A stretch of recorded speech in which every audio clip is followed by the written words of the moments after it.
Get in there, Snivellus. Sirius Black pushed Cecilia Frobisher in through the door of the shrieking shack that led from the passage under the humping willow, ignoring her protests and demands to be released. Behind them a mournful howl of the werewolf that had been chasing them echoed bluntly through the passage and into the haunted house, and Sirius turned menacingly on her as Cecilia tried to push back past him. "Don't try me," he warned, shaking her arm roughly before striding back towards the door as another howl reverberated along the passageway again. Remus Lupin in his werewolf form sounded very close now indeed, and at the sound Sirius peered around the old wooden door, brandishing his wand. Cecilia scurried across to the dirt and cobweb-encrusted window and peered through it as the lights from the spells being cast in battle appeared to decorate the sky in many different colors. As she watched them illuminate the night sky, she exhaled deeply at the ever-increasing pain in her chest and head that was beginning to worsen. The evening washed over her mind, and she stared at the spell lights. She had stood up to Voldemort and, to a greater extent, held her own. And she should be dead by now, having thrown Harry's potion at the precise moment that Voldemort had cast the Avada Kedavra curse. But instead Harry had appeared. And she had run. She was not meant to be here. She had never accounted for the fact that she would not now be lying on the ground surrounded by wizards, having been instantly killed by Voldemort or a Death Eater.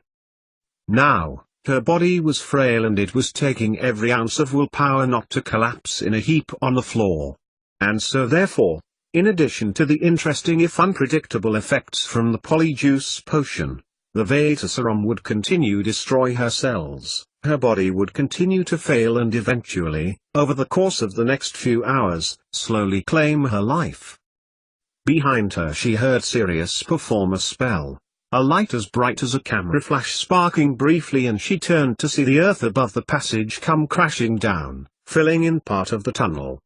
That would stop the werewolf, thought Cecilia absently. That would stop Remus. Then Sirius turned, throwing the door closed behind him, and he began to take menacing steps towards Cecilia, his wand still raised, and she looked between the wand and the wizard, feeling herself shudder under Sirius's hostile gaze. "Do you believe me to be frightened?" she spat, intoning Snape's voice in scornful derision as she had heard him do so many times before, and she took a step back, flattening her back against the wall of the shack. Sirius stopped walking and cast a loathing look at her before stowing away his wand.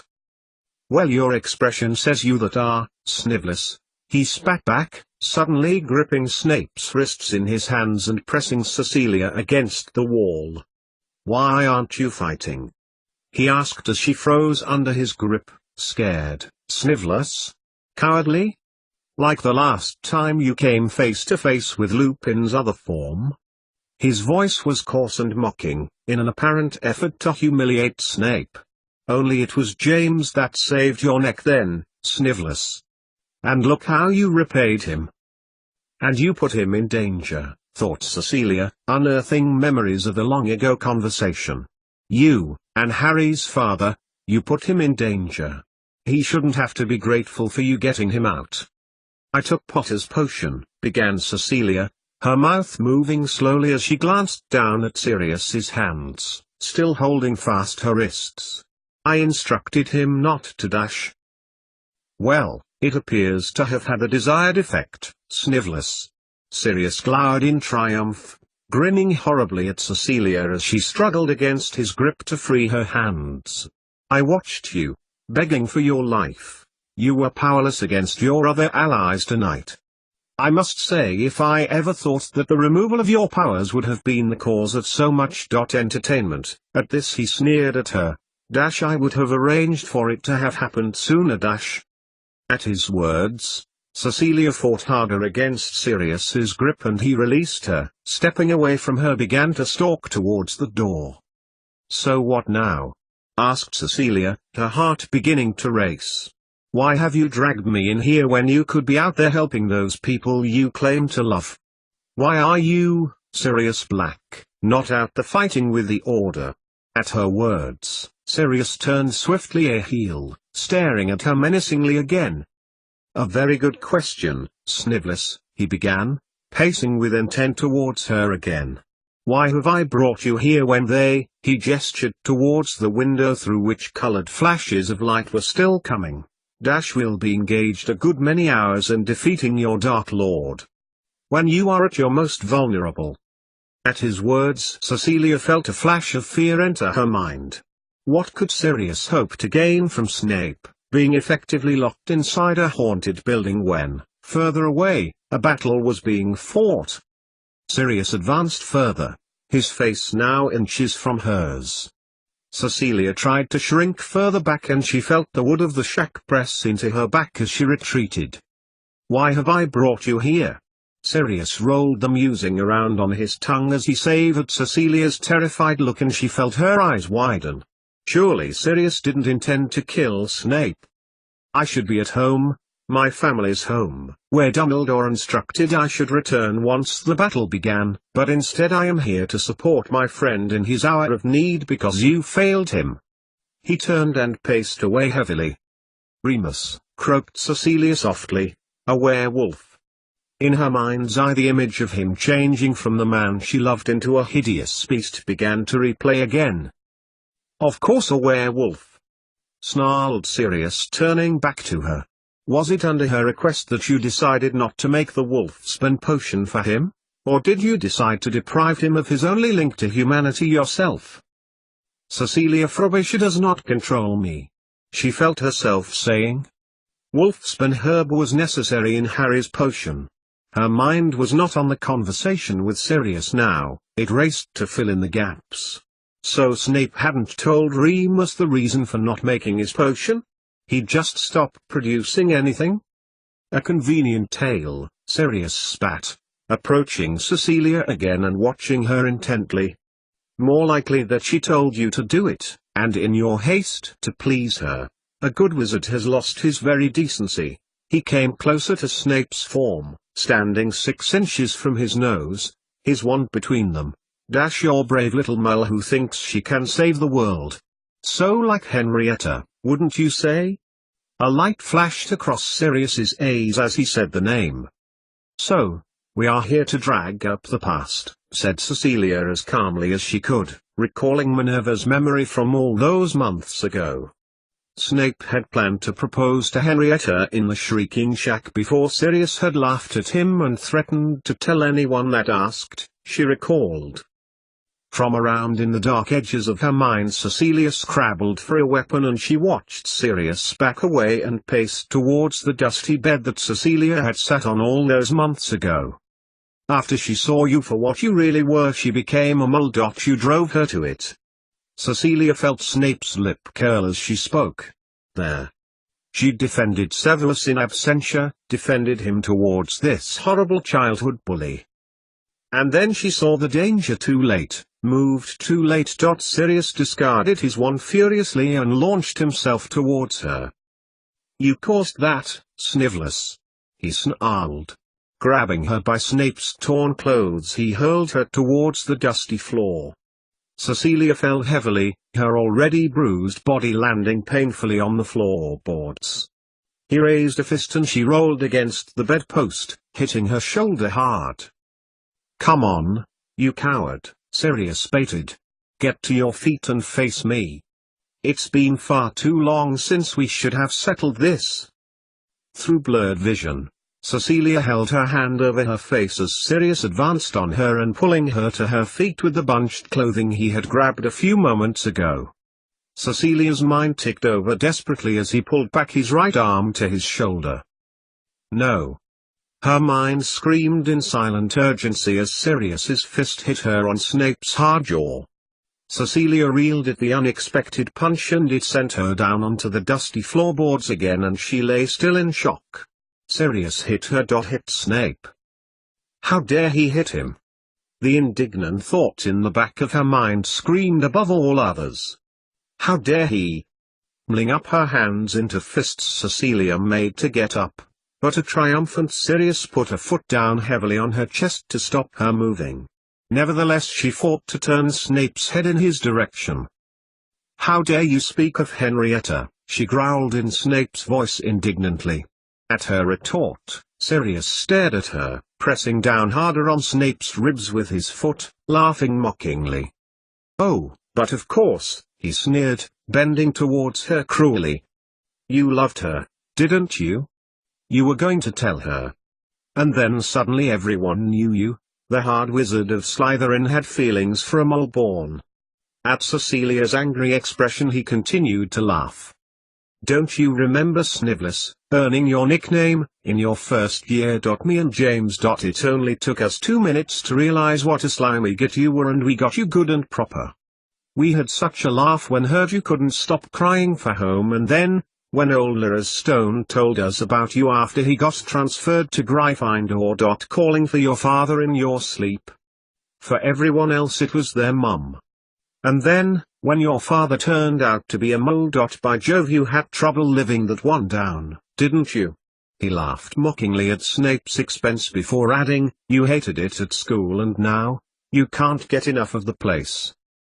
At Sirius's words, Cecilia felt herself getting angry.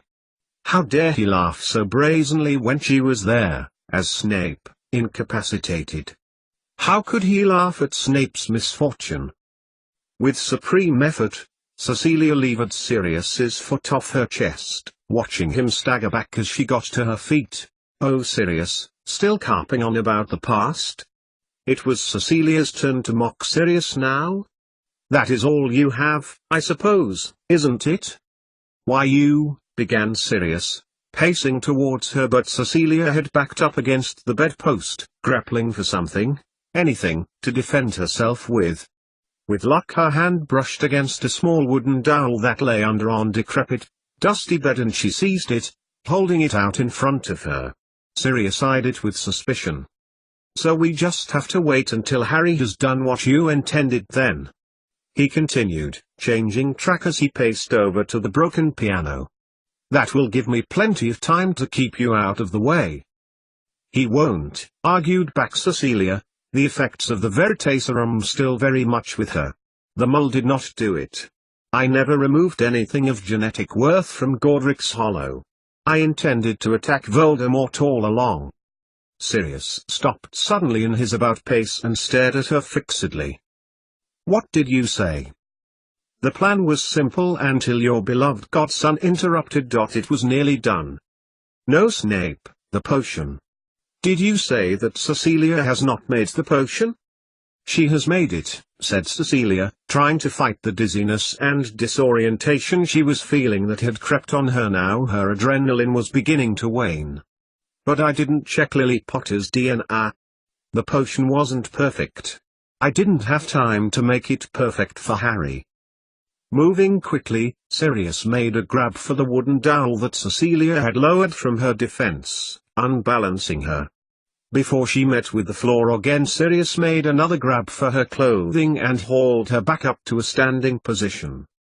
"Get up, you pathetic git," he growled. "You're going to help me do something that I should have done years ago. You are going to help me protect Harry, Snivellus. You're going to get out the Despite Remus and save him because I cannot." As he gesticulated in the direction of the shack's filthy windows, he slammed his fist against the wall, knocking off piles of dust. "No." Cecilia's word rang out clear, its monosyllable seemingly echoing long after it should have died away. Sirius looked at her fiercely before throwing her against the bed. "Whatever you took, it has made you very brave in the face of mortal peril, Snivellus. Perhaps the influence of that mole has caused your soft spot for the weak. It's pathetic." Sirius turned to pace back across the room, and when he had turned, Cecilia took the opportunity to respond to her injuries, breathing in heavily the dust-filled air as she fought her chronic lightheadedness. "Yes, I suppose I am pathetic to you," she breathed faintly, not caring now that Sirius was once again advancing on her. This time, he took her by the shoulders, but she could only sigh as the breath left her lungs when he threw her to the floor. "Come on," he taunted. "Fight me. It's not like you, Snivellus, not to fight back." But Cecilia barely heard his words, nor registered his sharp kick to her ribs. "You let her make the potion imperfect. His words dropped over her like rain as she began to curl Snape's body into a ball. Above her, Sirius continued to rage, but now Cecilia could only concentrate on the bubbly, prickly sensation that invaded her body. She watched as the skin on her hands began to pale from Snape's darker coloring. His fingers began to shorten to her own stubby ones. Her hair began to grow longer and her legs shorter. Her hips widened. Her nose returned to its small stubby shape. You knew it would be like that, and to save yourself you went among your pals. Cecilia didn't know how long it took for her to return to her proper form, but, as it occurred, so did the feelings in her body, responding in protest to its abuse, throbbing and stinging as a feeling of nausea began to swell in her stomach, and she glanced at her skin, filthy and torn, covered in mud and blood. You were behind with the potion and you were scared of failing again. As Sirius raged, she remained curled up as she considered what to do now. In a few moments he would realize she wasn't Snape. And, when Sirius's voice trailed off from castigating her, Cecilia knew that Sirius had noticed. Staring down at the figure that had been Snape, Sirius placed a hand on her shoulder and turned Cecilia slowly to face him. If she had been in any position to appreciate the humor of the situation, Cecilia would have laughed. Sirius's face was a picture of bewildered disbelief as he stuttered at her. Cecilia nodded slowly, as a hauntingly familiar pain shot down her left-hand side. "Why didn't you say?" he began, his voice trailing off before pointing towards the window and declaring accusingly, "But you were out there." Cecilia said nothing as Sirius turned and stooped to her level, trying to move her to a sitting position, but she pushed his hand away and slid towards the rough wooden walls of the Shrieking Shack. Backing away, Sirius shook his head before turning and walking back quickly towards her, as if he was having problems assimilate the information. "You took Harry's potion?" he asked, staring at her intently. Cecilia shook her head, the words of truth forcing themselves into her throat as if alive while she fought to remain silent. "Harry took it, though I intended him not to. And Snape did too. There's nothing I can do to help him now. I can't undo any effects it might have on him." Cecilia fixed her eyes back up on Sirius and she spoke clearly, determined to relieve her conscience as the shock of the situation she was in hit her like Sirius's earlier punch. "I have done what you believe I was going to do, Sirius. I have caused Harry to come to harm.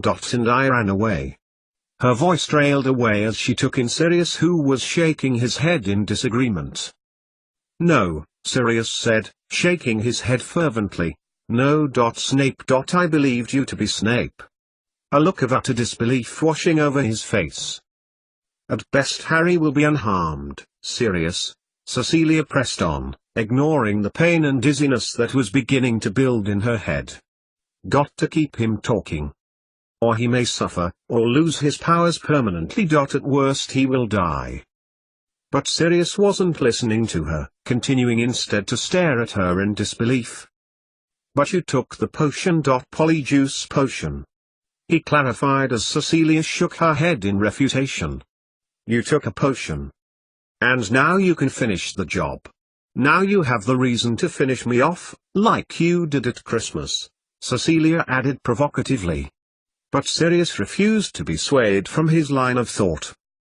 "You became Snape and stood before the most powerful wizard of all time." He began to pace up and down before Cecilia, shaking his head. "You challenged him. And all the time Snape was going to turn you over tonight, to save himself." As he broke off, Cecilia felt herself shudder. Hadn't Voldemort himself said as much to her before? With a show of effort, Cecilia clambered to her feet, beads of sweat breaking on her forehead. "I will not believe that." "Well, you wouldn't. That act that you put on, Cecilia." He continued to pace, glaring at her as he went, "to make sure the world bows down to that picture in your mind. You waltz into our world. You ally yourself to Snape. I see him for what he is. And he me. He gave me the chance and..." Cecilia began to feel hot anger swell in her chest, curdling horribly with her growing nausea. He had no choice. Sirius mocked coldly. But he believed. Would it have made a difference then if I'd been a witch? Yes. No. Stop this. Sirius stopped pacing and marched towards her, and Cecilia stared back defiantly. The pain that was inflicting her side continued to grow, passing like a shadow over her chest. She needed to infuriate him, argue with him. Then with any luck he wouldn't notice her health. All this matters to you. Witch, wizard, different types of blood. You are closer to your family than you are willing to admit. You are no better than those wizards out the no better than a Death Eater yourself. With fury in his eyes, Sirius made to advance, but then suddenly turned, and looked out of the window. Yes, he agreed, I am no better than them. Cecilia watched as Sirius let his arms fall energyless to his sides. I have murdered Henrietta, prompted Cecilia softly, and he nodded in agreement. Sirius looked at her sharply, his eyes narrowing. How do you know about Henrietta? You would be surprised what I know, she replied quietly. Yes, I killed Henrietta, confirmed Sirius, shaking his head. But Cecilia wasn't listening now. Her mind was running over the logic of the situation that had transpired almost an hour ago. If he had killed Henrietta, then...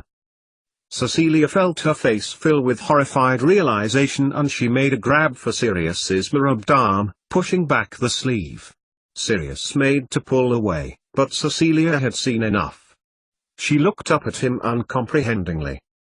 You killed Henrietta, she began, shaking her head in disbelief, for indeed, there was no dark mark on his arm. For a moment, Sirius looked confused too, and he pushed past her. Then he turned back and smiled. The Avada Kedavra curse. She looked at him accusingly, meeting Sirius's uncomprehending glare. What you saw tonight? Cecilia nodded slowly. That wasn't me. No. He shook his head. That was my brother Regulus. Sirius shook his head and walked away from her. He was a part metamorphagus, like Tunks, he clarified, beginning to pace back. On the night that I had declared her, argued with her, he corrected himself quickly. Regulus changed his appearance to look like me, took her to Voldemort and killed her to prove his loyalty. Because of his appearance, Snape always thought it had been me. And then when Voldemort attacked Harry and Pettigrew set me up and I got sent to Azkaban, no one thought to ask any more questions. Sirius stopped pacing and strode towards her meaningfully, staring into Cecilia's eyes. Regulus did it deliberately, as me. Wanted me back, part of the family. Wouldn't accept his elder brother had gone. Used it as the perfect opportunity to kill two birds with one stone. Took me at my word when he overheard me and Hen arguing about her becoming a mole. Each sentence trailed off as Sirius paced. Clearly he was still bitter about these events in his life, and Cecilia felt a pang of pity for him. Mistborn, thought Cecilia, watching Sirius. Now he had shared with her the circumstances behind what she had seen that evening.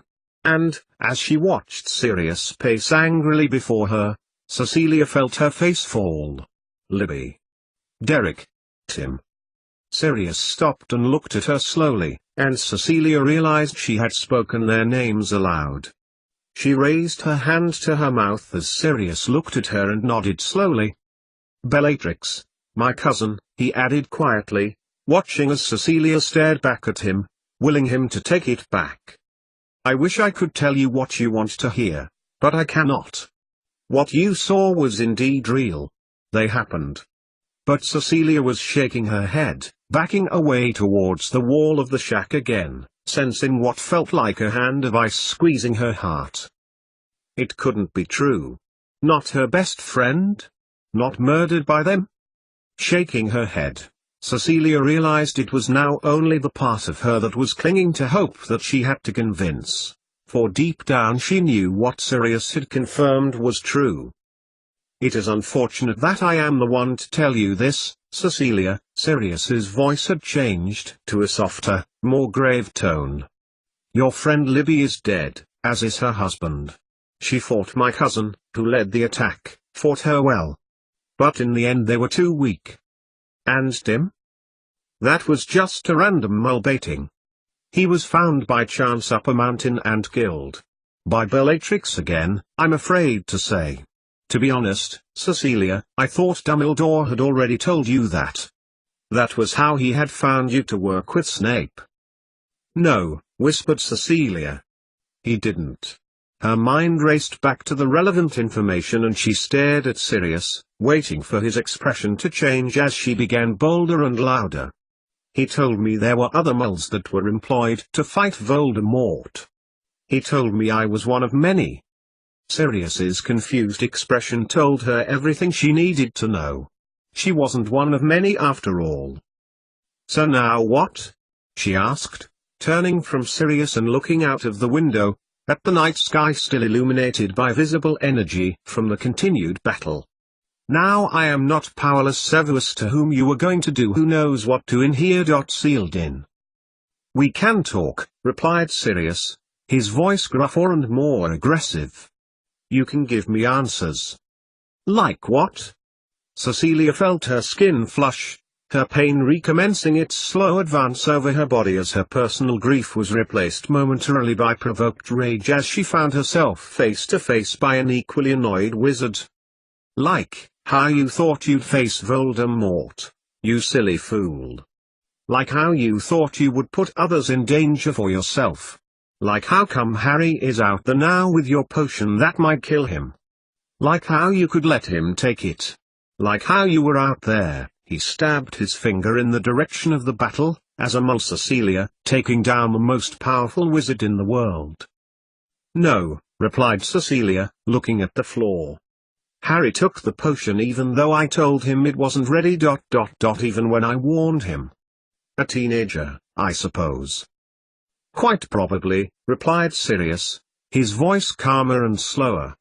But we can't do anything about that now. You couldn't help it, Cecilia. Snape knew. Snape should have made it perfect for him, but as usual he had plans of his own. Cecilia looked at Sirius, her eyes narrowing. Snape wasn't sending her to her death, she thought fiercely. She'd witnessed him being tortured on her account yet again. She knew him. He didn't know of my plan. I took nothing of Lily's from Godric's Hollow. He should have noticed that you hadn't done what you'd said. She shook her head, fiercely. Snape took some of Harry's match to go with his own base, Sirius. He didn't want Harry taking it when, even if there was no sample, it was so dangerous. She looked down. He knew I hadn't got any. Reaching into her robe in response to Sirius's skeptical expression, she withdrew the brown chunk of pottery that she had shown Ron almost an hour ago and held it towards Sirius, flat on her palm. He looked at it mutely, as the moonlight caught its uneven edges. Nothing but an old broken dish. Nothing on it bar 16 years of rain. But Sirius stopped, looking up from her hand, taking in her disheveled appearance. Her matted hair, and torn clothes, before returning, shocked, to her filthy face. What? She whispered, goading him. You thought I'd taken it. Didn't you?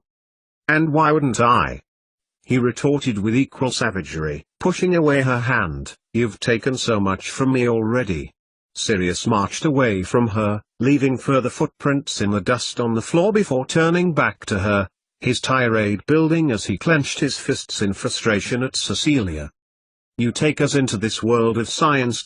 With promises of things we have been struggling for decades. You made them trust you. You were so brilliant. So bright.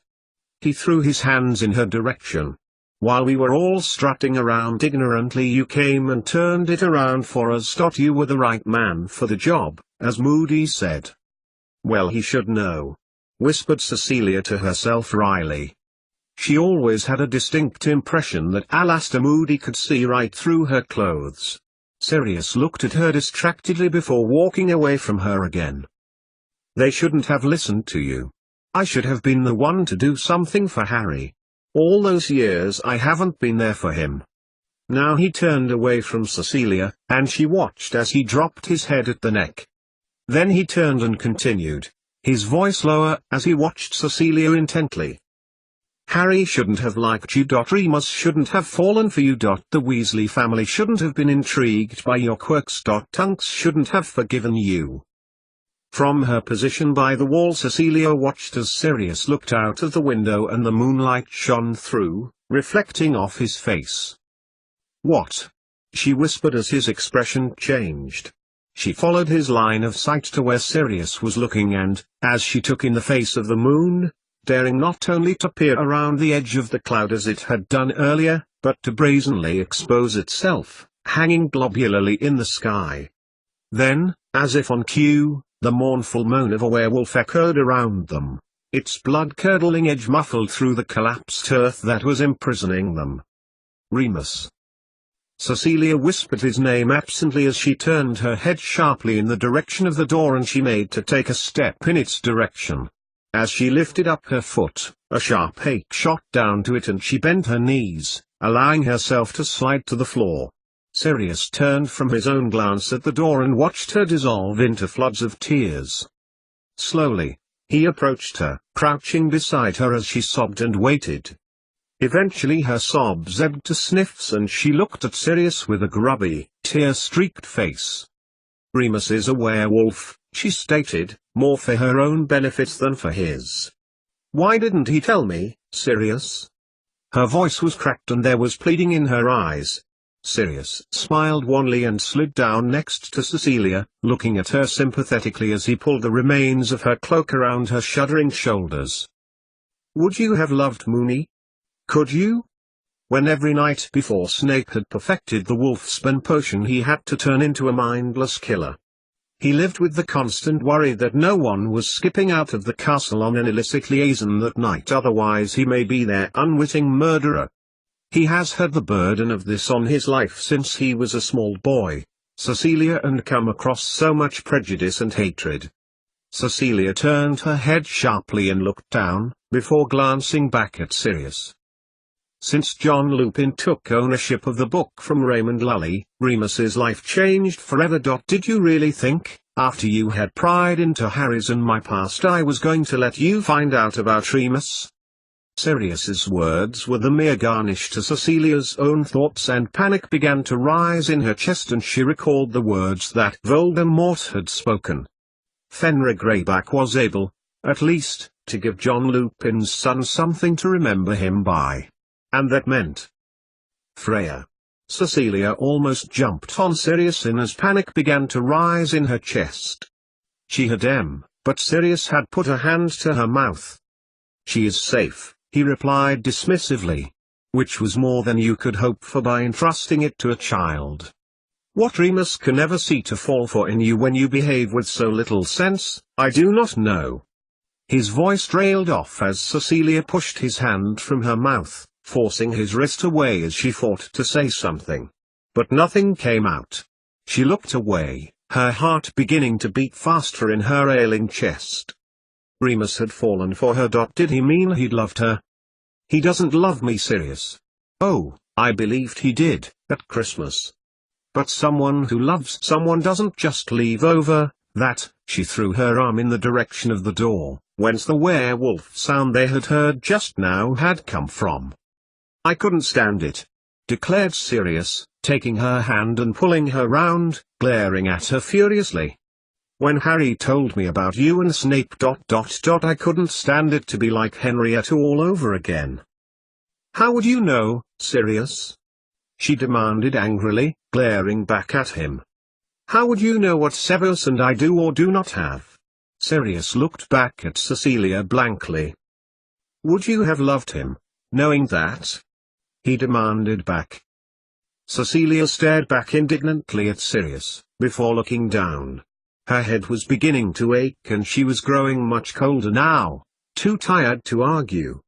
Instead, her mind drifted to Christmas, and their time together, and she pulled away from Sirius and looking down at her ripped and ragged clothes, the robes that Tonks had encouraged her to buy from Madame Imonis in Diagon in the summer.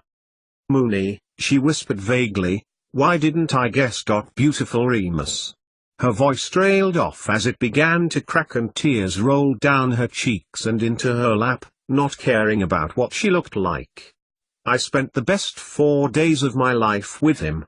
I lived my life with him, shared my life with him. I told my best friend about him, and how he gave me the reason to go on. When you had given me the reason to stop. I could have loved him, Sirius, there was no question. You couldn't have known how he felt, Sirius continued as she hung her head further and flooded her lap with more tears. He was alone with his disease, outcast from all good wizard society. He never took the chance to find out, she replied, looking at him quickly. And why did you think you deserved one? He left rather than tell you. Everyone deserves a chance. At her words he sneered, looking away mockingly. Yes. She insisted. Even me? Cecilia cast him a look and he returned it, a spark behind his dark eyes. Oh, how I wish you had been a witch, Cecilia. You and I, we could have What? Have a fling? Like poor Henrietta? No, he retorted unkindly, she had a far better figure. Cecilia didn't reply.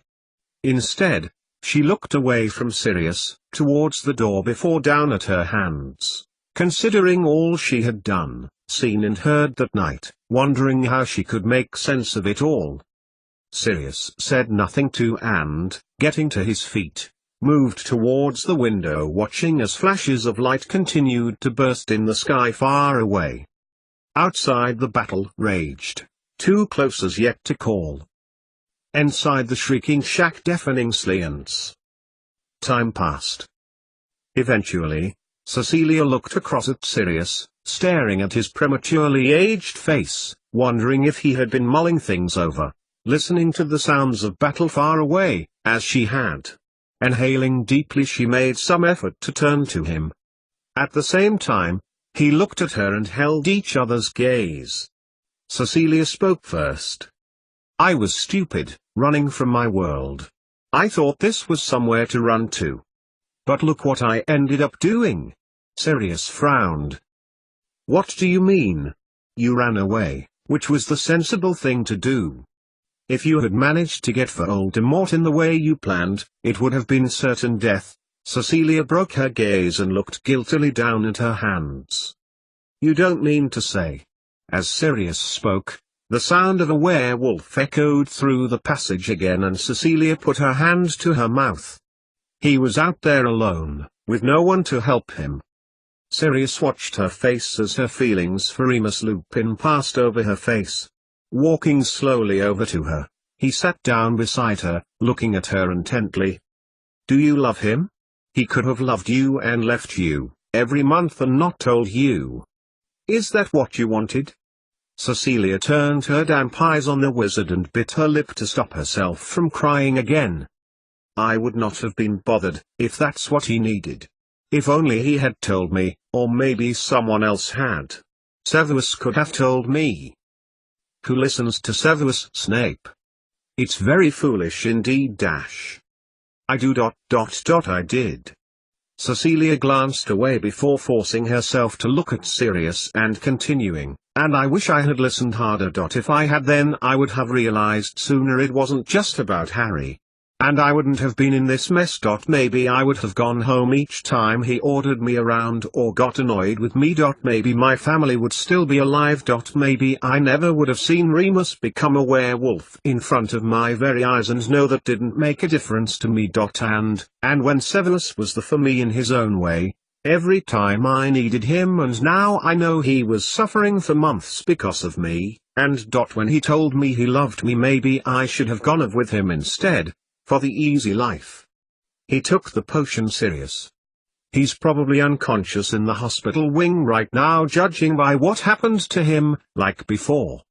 You can call him what you like, Sirius, but at the end of the day he did his best by taking the potion to save Harry. Cecilia broke off when she realized she was now nearly shouting at Sirius, and looked away, her heart pounding furiously. What? Sirius looked confused. He sacrificed himself, took the potion himself that he'd made himself, and added Harry's match. To save Harry from taking it. but Sirius was shaking his head. "Snape told you he loved you?" Cecilia coughed, feeling more blood well in the back of her throat. She swallowed hastily and nodded. "You don apostrophe T. Do you love him?" Cecilia took a step towards Sirius, holding her arms in his direction, about to deny her feelings.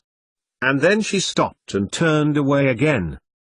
The times he had been there for her, when he'd come to collect her after Christmas. How he'd listened to her and how much they had shared. He had been honest about his feelings towards moles. Honest to her about his past. "Not in the way you mean. I care for him, love him in a way, but not the love I felt for Tim, or that I feel for Remus.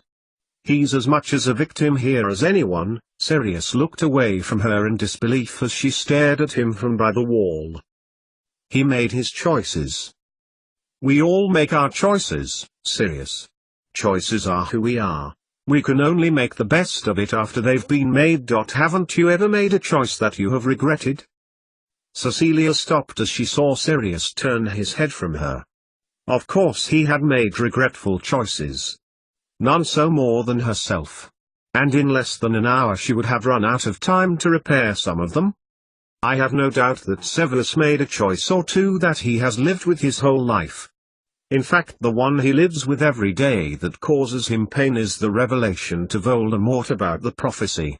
It is this that drives him to redemption. "He is doing what he can for self-appease," snorted Sirius. "Everything is for himself." "Yes," agreed Cecilia slowly. "And you've not done anything that is purely for selfish reasons?" Sirius made to snap her a reply, but instead inclined his head and stared at her.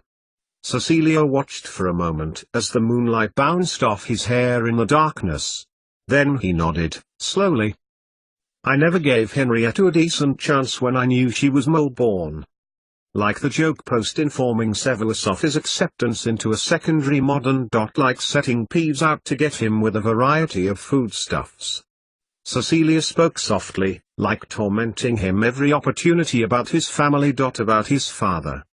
Breaking off, Cecilia watched her weighty words impress heavily on Sirius, and she sought the words to reply to his wordless demand to know how she knew this. Fighting the urge to sink to the floor, kept her feet firmly planted as he strode fiercely over to her. "He told me about his family, Sirius. Even knowing about yours, I can see why he'd prefer to be in yours, and want to be like you. You should have seen it as a compliment, not a threat." Time was marching on. It would be over soon. Sirius needed to know. "His father," she continued firmly, concentrating on Sirius, whose face was less than 6 inches from her own now. "As soon as he found out his mother was a witch, he kept him from school and informed the authorities he was being educated at home. Then, when his wife left Tobias, Samuel Snape kept Severus at home all day with only his mother's her old potion and spell books to remember her by, and her wand. Then, his father would come home drunk from the pub most evenings and beat 7 colors of hell out of him. It's no wonder he hates moles like he does, no wonder he's screwed up. And then he got the letter from Dumbledore about Hogwarts and never returned home until his father died mysteriously in his 4th year." Cecilia drew breath, watching Sirius's face change into a mask of realization, as if she, Cecilia, was revealing an otherwise unknown facet of Snape's life that was making all the difference. "It was in his 4th year that he returned with all sorts of dark things." Sirius murmured the words as if recalling a long-forgotten memory. "And we joked that he had brought back a dead body in his 2nd drunk." To his face, thought Cecilia grimly. "You actually said that to him, Sirius. I saw you standing with James in the Great Hall, in Snape's memory." "He was always a year ahead." "He was researching," replied Cecilia quickly. "Knowledge and understanding was his only refuge. The techniques he adopted. It made him the researcher he is today, and his methods were truly scientific." "You talk as if you admire him," Sirius snapped accusingly. "I do," she replied truthfully. "And he told you this?" he continued, his tone unconvincing. Cecilia nodded, holding his stare and unconsciously stepping back towards the rough-hewn wall. And then when he came to Hogwarts, somewhere that was supposed to be safe, it turned out to be full of well, kids like you that like to bully. Not just bully out of defense. Enjoy it. For a thrill. A moment passed between them and, in the privacy of their squalid incarceration, Sirius murmured his agreement. Like how I treated you, he confirmed steadily, when I thought you were him. He knew me better than I knew him. Sirius continued to take more steps towards Cecilia, and she could feel the claustrophobic heat radiating from his body. No wonder he hid it in for me when he knew I was drunk. And you did it to get a few kicks and show off to your friends. He stared at her, saying nothing. God, I was awful to him. Cecilia exhaled with relief as he moved away from her and began to stalk away from her, shouting his remorse to the four walls. No wonder he hid it in for me. No wonder he was mad when he knew I'd been drinking. Sirius spun quickly and strode back towards Cecilia, invading again her personal space. Believe me, I wanted to make sure he was safe tonight. Not for him, rebuked Cecilia softly, but so that Remus didn't murder. And for a moment, Cecilia thought he was going to murder her. She felt his fists clench by his sides and a flash of anger passed before his eyes. Then he nodded, retreating a few steps, and Cecilia sighed, slipping down the wall, giving in to the wobbliness of her legs and her growing dizzy lethargy. I still cannot believe your scheme. Sirius lowered himself down to the floor and sat next to her, despite Cecilia's desperate silent pleading to the contrary. Was that always your plan? God, I wish I understood Miles, he added, looking sideways at her. We want what's best for those we love. Cecilia looked at Sirius, smiling wanly. So do wizards, he replied resentfully. All I've ever wanted was the chance to help my godson, no matter what his fate. He leaned towards Cecilia, his fists clenched before him in frustration. Ever since he was born he's had some burden to face. And, I couldn't help him. His last few words were so strangled in their bitterness that Cecilia could barely understand him, and she watched Sirius bow his head into his lap, clenching his fists even tighter. At length, she touched him on the shoulder gently, before touching the side of his head, her hand touching matted, sweaty locks which had become so through their evening's adventure. You have helped him, Sirius. When you gave me some of this, you gave him the chance because you gave me the chance. Cecilia dropped her hand quickly as if touching hot coals as Sirius jerked around to glare at her, and she looked down, feeling herself blush at her own earlier condemnation. You helped Harry. As you said yourself in your father's study, you wanted to be of some use. And the result? His eyes scanned her analytically as Cecilia looked back up into his eyes. Passable. Your family is pure blood. And as such I was able to blend the exact potion to match Harry's energy and frequency. Her voice trailed off as Sirius continued to stare. And as Cecilia was once again drawn into their beguiling hypnotism. Then why the idiocy tonight? Cecilia continued to stare at him, tears pricking her sore, painful eyes. Because it was the least worst result. I had to consider what the best possible outcome could be. No one would miss me. Your goddaughter, prompted Sirius. Freya, isn't it? Cecilia nodded, and her heart began to fill with panic.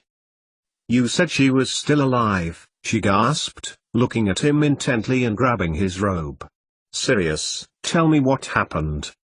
Gently Sirius took her hand and held it as he told her.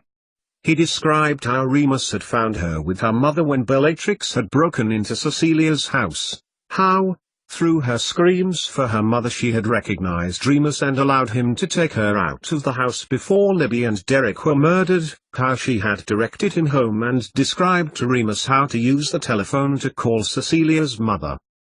Then their deaths are my fault, Sirius, Cecilia sobbed in realization. I told Draco Malfoy my name was Elizabeth Mitchell.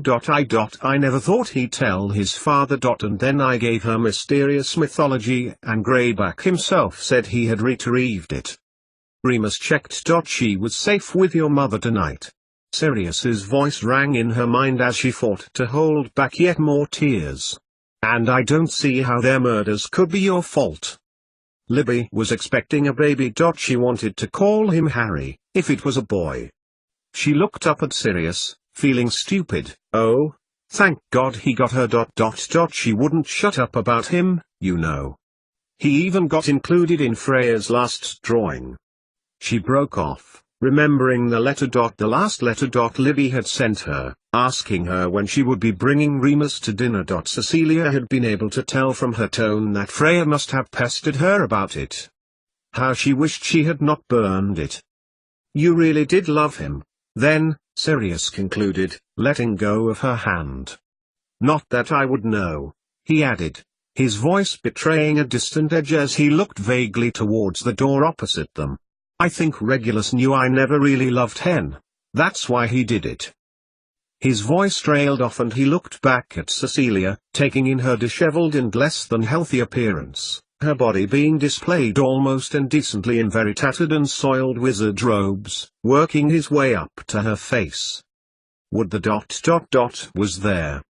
He broke off again and cleared his throat. Could there ever have been a chance ... It seems stupid even to say it after all we've been through ... But when I saw you at the order meeting in July, might things have gone the other way between us? Cecilia said nothing, wondering whether his loss for words was genuine.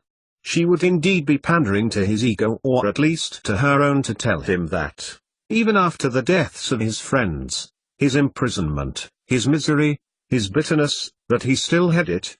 Would it even make any difference now? In my head you're exactly my type. The gorgeous, romantic hero. The one the girls adore. But Remus. She broke off, feeling above the chronic pain that had now invaded every part of her body. Her love for Lupin still, Remus.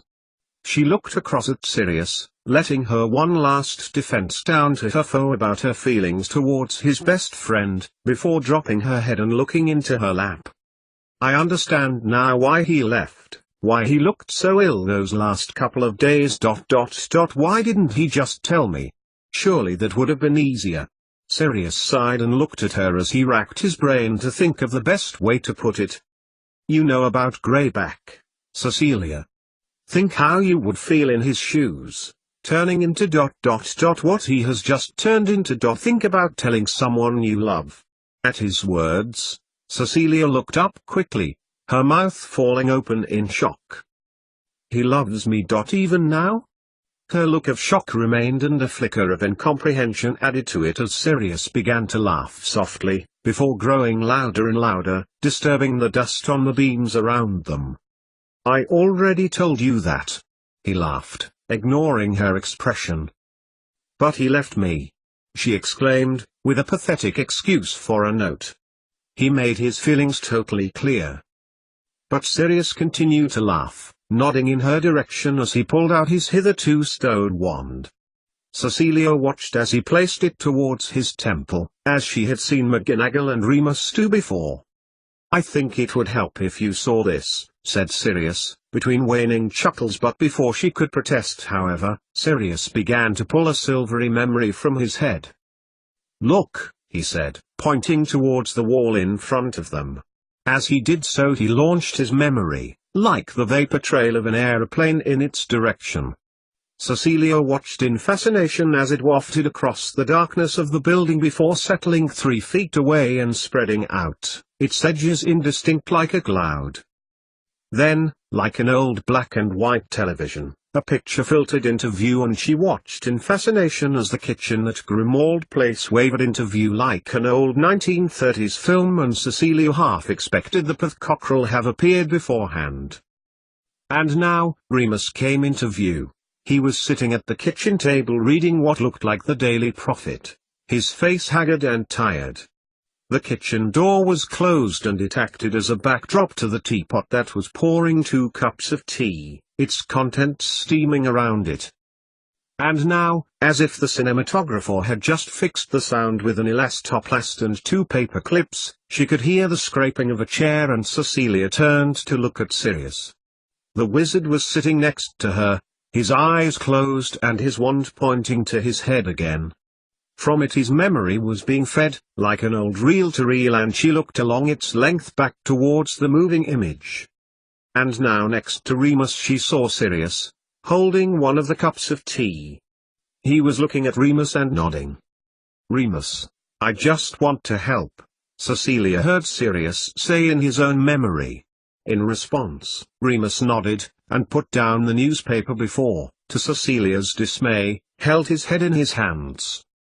"It can't be any harder than this." "Sirius," Remus looked up at his friend, his arms held out as if pleading with him. "If I had known the last time I saw her would be the last time, I would have stopped to memorize her face, the way she moves, everything about her. If I had known the last time I kissed her would have been the last time, I never would have stopped." "Then tell her." Remus was looking at Sirius as if he had just said something outrageous, and he shook his head. "It's out of the question. This heart of mine could not bear another wound. And she would turn me down, you said as much yourself. No one in our world would have a relationship with a werewolf, let alone a mole. And besides, my friend, I know what you think of her. "No you don't," said Sirius, "you don't, Remus. If she feels the same way, then she will not care." But to Sirius's insistent logic Cecilia watched as Remus Lupin merely leaned back in his chair and shake his head. "It's asking too much of her to accept me," he concluded sadly. And as quickly as it had appeared, the picture faded, leaving nothing except a dark wooden wall where it had been. Cecilia turned quickly to Sirius, who was looking at her sadly.